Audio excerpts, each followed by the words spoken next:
আমাদের স্বাধীনতা কোনো দয়া নয়, কোনো উপহার নয়।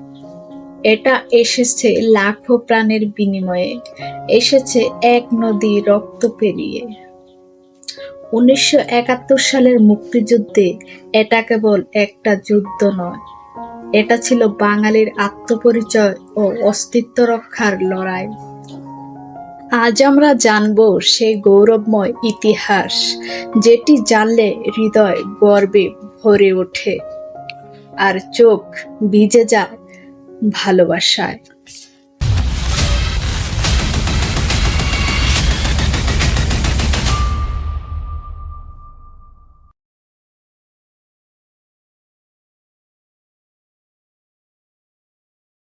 1947 সালে ভারত ভাগের মাধ্যমে পাকিস্তান রাষ্ট্রের জন্ম হয়। এই নতুন রাষ্ট্র দুটি অংশে বিভক্ত ছিল: পশ্চিম পাকিস্তান, আজকের পাকিস্তান, এবং পূর্ব পাকিস্তান, আজকের বাংলাদেশ। একই দেশের অংশ হলেও শুরু থেকেই পূর্ব পাকিস্তান ছিল অবহেলিত। পশ্চিম পাকিস্তান চালাতো শাসন, আর পূর্ব পাকিস্তান দিত শ্রম আর সম্পদ। আমাদের ভাষা ছিল বাংলা। 1952 সালে বাঙালিরা রাজপথে নামে সংগ্রাম করে। 1970 সালে সাধারণ নির্বাচন হয়। পুরো পাকিস্তানে সবচেয়ে বেশি আসনে জয়ী হয় বঙ্গবন্ধুর দল আওয়ামী লীগ। শেখ মুজিবুর রহমান পায় 167টি আসনের মধ্যে 160টিরও বেশি। সংখ্যাগরিষ্ঠতা পাওয়ার পরও তাকে প্রধানমন্ত্রী হতে দেননি পশ্চিম পাকিস্তানের শাসক গোষ্ঠী ইয়াহিয়া খান ও জুলফিকার আলী ভুট্টো। তারা ষড়যন্ত্র করে ক্ষমতা হস্তান্তর বিলম্ব করে, আর পূর্ব পাকিস্তান জুড়ে শুরু হয় বিক্ষোভ।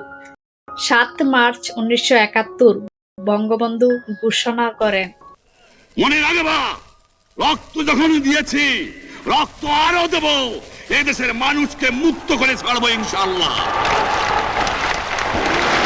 এবারে সংগ্রাম আমাদের মুক্তির সংগ্রাম, এবারে সংগ্রাম স্বাধীনতার সংগ্রাম। 25 মার্চ 1971 মধ্যরাতে হঠাৎ করে শুরু হয় ইতিহাসের এক নৃশংস অধ্যায়, অপারেশন সার্চলাইট। ঢাকা শহর জ্বলে ওঠে আগুনে। হোস্টেলে, বাসায় হামলা চালানো হয়। বিশ্ববিদ্যালয়, মেডিকেল কলেজ, এমনকি রাস্তাঘাটেও নির্বিচারে হত্যা করা হয় হাজারো নিরীহ মানুষকে। সেই রাতেই বঙ্গবন্ধু শেখ মুজিবুর রহমানকে গ্রেফতার করে নিয়ে যাওয়া হয়। তবে তার আগেই তিনি বাঙালির জন্য রেখে যান স্বাধীনতার আহ্বান। 26 মার্চ প্রথম প্রহরে দেশের বিভিন্ন স্থানে শুরু হয় প্রতিরোধ। মেজর জিয়া প্রথম স্বাধীনতার ঘোষণা পাঠ করেন চট্টগ্রাম বেতার থেকে। শুরু হয় 9 মাসের রক্তক্ষয়ী মুক্তিযুদ্ধ।